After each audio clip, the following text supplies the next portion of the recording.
all right, so disco is dead, disco sucks. That all starts happening in the late 70s. At the same time that like records like I Will Survive and all that stuff are really big, but it's all starting to change in the early 80s. Mm-hmm. You're at Chaps in the early 80s, you're playing more European kind of dance music.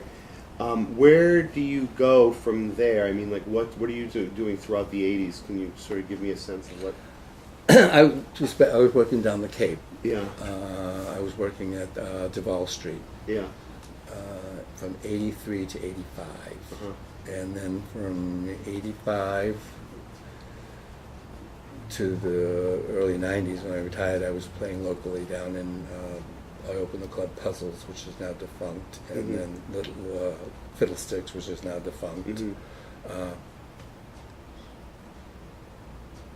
And then I retired. And you retired. Yeah. Yeah. So what were the 80s like, though? I think quitting smoking did it. Quitting smoking made you retire? Oh, well, because I couldn't stand it anymore. I would come home and I would smell like an ashtray. Yeah, Mary Alice talks about that in hers too. That everything reeked of cigarettes. You know, and it's funny when I think back now. I mean, I used to smoke like a lot, and when I stopped, I mean, even in the DJ booth is separated from the club and stuff like that.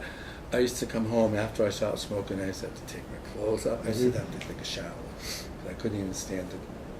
Couldn't stand the smell of myself. Yeah. So the environment really started to get to you at a certain point. That, and I met my partner, uh-huh. Who worked days, and we were like two ships in the night. Yeah. So I did a career change. Yeah. Was it getting less fun for you as time went on too? Was there a change in the culture that made it seem less fun for you? Because I mean, I still think that the 80s was sort of, for me now, still feels like it was kind of like the highlight. It was. The 80s was the highlight. As a matter of fact, I've said this 1,000 times, and I'll say it probably to the day I die.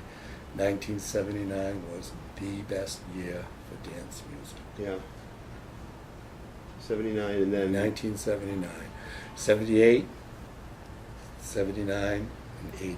Yeah. 79 was the top. Yeah. So many great hits came out. Bad Girls. Yeah. We Are Family.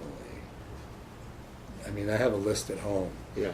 And a lot of times, I have the music groups on Facebook. Yeah. And, when we post music, and I say 1979, that was it. Yeah. It was the year. Yeah. So, but now by 81, 82, we start to hear the rumblings of AIDS is starting to become a real concern, at least in the gay community, not nationally so much, but by the mid to late 80s, you can't escape what's happening to the community. So, can you talk a little bit about how you think that impacted the scene both locally and just on a national level? Do you have any thoughts on like what happened then? I think a lot of people stopped going out. I think a lot of people coupled up, and of course we lost a lot of people. Right. I think there's 2 people left who worked at Chaps. Yeah. It's myself and Steve. Yeah. 3. Carol. I know Carol's still alive. Because and I'm talking bartenders, owners. Yeah. Because I started going out in the late 80s, mm-hmm. and the bars are still pretty busy. I mean, compared to what they can be like now, they were still pretty busy, and there were still a lot of them open, even mm-hmm. as late as the late 80s, early 90s. They were still thriving to some degree, despite AIDS and despite some of those things. They were still the place where people went to meet each other. If they didn't want to go to a park or wherever, you know what I mean? Like, they were still a good place to go and meet. I think also the advent of the internet and social media and hookup sites have really done a number on the nightlife culture. Right? Yeah. We used to go out to meet people. We used to go out to hook up. We used to go to the clubs to dance and try to find a Mr. Right for the night. Yeah. But now they do that on Grindr. Yeah. You know what I mean? And I mean, it's sad. I mean, even a friend of mine was out on Fire Island, and he said to me, he says, Val, he said, what's going on? And blah, blah, blah. He said they're all standing around on their iPhone, cruising each other on Grindr. Right. While they're all there. While they're all there. I'm like, what? He says, yeah, that's the scene. I'm like, you're kidding. He said, no, that's. I said, don't they know to go up and introduce themselves and say, hi, my name's such and such, and how are you, and strike up conversation? No, they do it on the iPhone. I mean, how impersonal? How I don't get it. So, I like getting into this sort of now versus then with people who were there the first generation, but it's hard for me to understand. I would think there's something elemental about wanting to share in a community experience with music and with people, and have those moments of like transcendence, like in a room full of people. But everything feels very isolated now, right? In terms of like you're saying, like how like we don't need the club for the same reason anymore. So is it over? I mean, is it in a meaningful sense? Is it over? I go out very rarely. When I do go out, I usually go to New York. Yeah. It's usually to hear specific DJs. Yeah. Because my feet don't hit your floor unless I know I can trust you as a DJ. Yeah. It's just the way I dance. Yeah. I mean, when I dance, I just. But that's probably been that way for a long time. For you. I've always been that way. Yeah. I've always been that. If I know someone's a shitty DJ, there's no way I don't care what you play. Right. Do you have any thoughts? I mean, you don't go out a lot now, but do you have any thoughts on the democratization of technology has brought to DJs? Meaning that anybody who has a laptop can fancy themselves. I don't consider them DJs. You don't consider them DJs. Do you think when a computer is doing the work for you? Yeah. What are you doing? Well, there's still a certain element of selection. Creating a playlist. Well, I mean that's key. Yeah. Right. Right. I mean that is probably the most important thing. Right. Not how good the mixes are, not even how good the blends are, right. But how good the music is that you're choosing to play. Your selections. Right. So that hasn't changed necessarily. No. So that doesn't make you a DJ. But it doesn't make you a DJ. No, I don't think so. Yeah. The art of putting music together is what makes you a DJ. Yeah. Not selecting music. Anyone can select music. Yeah. But it's how to put them back to back to back to back to back. That's where the talent comes in. That's where the creativity comes in. Yeah. And you think there's less understanding of how to do that now? Oh, a lot. Do you think it has to do with the music that's available to DJs? Because I find it's easier to play old music that way. When I do tea dances and things, it's easier to sort of construct a night with music that has a narrative, that has lyrics that can versus a lot of instrumental electronic stuff, right. which might have a sonic sort of through line, but not everybody's musically savvy enough to sort of right. And it doesn't, the electronic music it doesn't take you anywhere as far as I'm concerned. So it lacks a lot of emotion. So you need a vocal and a lyric. I like a vocal. I like a medley. Yeah. Anyone can bang drums and pots and pans. That's what I call it, pots and pans. A lot of people call it that, yeah. Anyone can do that. Yeah. Crash cymbals. Where's the melody? Where's the beauty of it? Right. I don't find any beauty in that. To me, it's noise. Yeah. And you don't think this is just a function of... You turn it out. You tune it out. You don't pay attention. Yeah. You don't think it's just a function of us getting older or of age or anything like that? Because club music has always, to some degree, been heavily dependent on youth culture, right? So I feel sorry for them. Yeah, yeah. I really do, because they don't know what they're missing. Yeah. I understand that. You as a DJ, you would, right? Yeah, because I'm also trying to work it now, and it's not. It's harder to It's hard. Yeah. Right. I've gone back to mixing within the last several months. Right. Which has been a challenge for me, but right. Well, they've sounded great. I've done it. Yeah.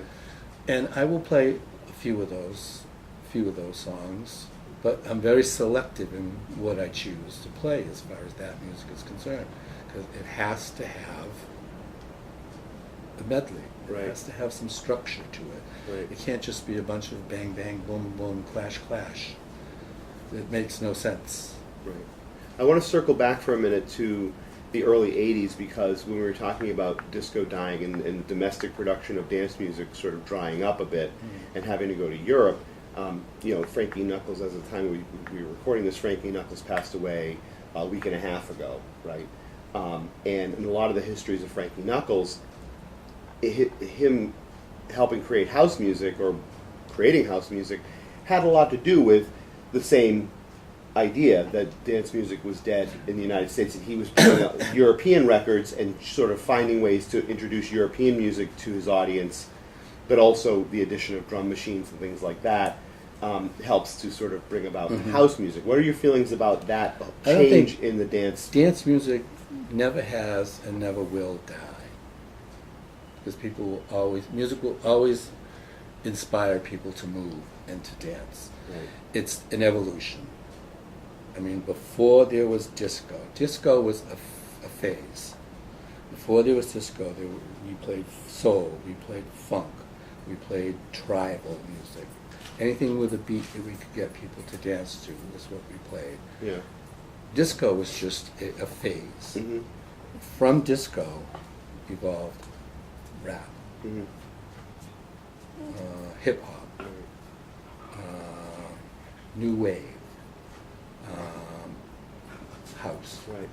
House has now taken on a whole world of its own. We have tech house, soul house, new house, disco house, ditto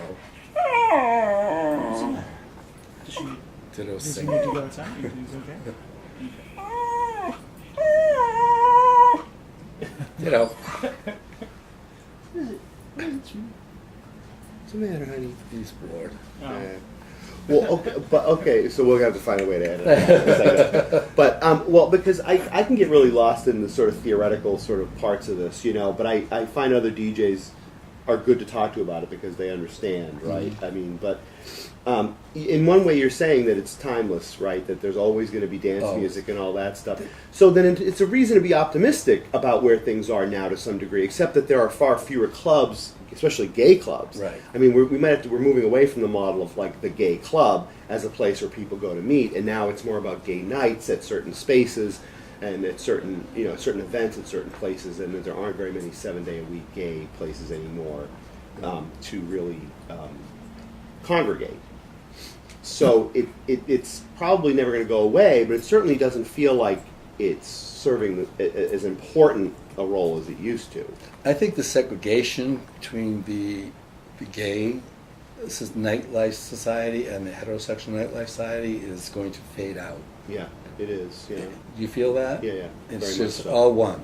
Right. It's going to become. I mean, when I go out and I go to parties in New York, there are as many straight people there and women as there are gay men. Right. I mean, but that was always true to some degree in places like the Paradise Garage, though, Yeah. right? I mean, Yeah. there were Right. spaces where it was always more about that mix of sexuality and gender, right. where it was about the music It's about the music. first and foremost. Right. So I think that maybe there's a way to head back to that. Right. But the garage was unique in its own, in that sense in itself. Chaps, I mean, because there tended to be in the early days trouble. I mean, Chaps had a strict door policy that females were not allowed in without 3 picture forms of ID. Yeah. You know how difficult it is to put those 3 forms of picture ID, unless you were with someone who was well known within the club management, or with someone who worked at the club. Right. If you were female, you didn't get in. Yeah. And the reason for that is because when the women came into the clubs, and straight women, loved to be in gay clubs. I have a girl who used to work with me during the day, who begged me to take her out to the gay clubs because she could go wild. Yeah. She could take her top off and have her sports bra on and just go wild and not have to be worried about being knocked to the floor and raped. Right. She could do her thing. The problem with that is once the girls came in, the straight guys followed. Yeah. then you had problems with the gay guys and the straight guys, Right. you know, the fights and stuff Right. like that. Right. So Chaps had a strict policy. But in some places it really didn't matter because they really. Well, now I think the acceptance of gay people It's changing all that. is changing with the youth of today to the point where it doesn't matter. Yeah. And you know, a lot of the straight younger men today are not threatened by gay men, Yeah. Right. They're not. No, they're not. but That's true. before they are. Right. Right. You know, Right. back in the 70s, Right. you know. Right. So there's a trade-off. Yeah. The inclusion and the acceptance is allowing for a trade-off. Which I think it's, you know, it's an advancement because it is all about the music. Yeah.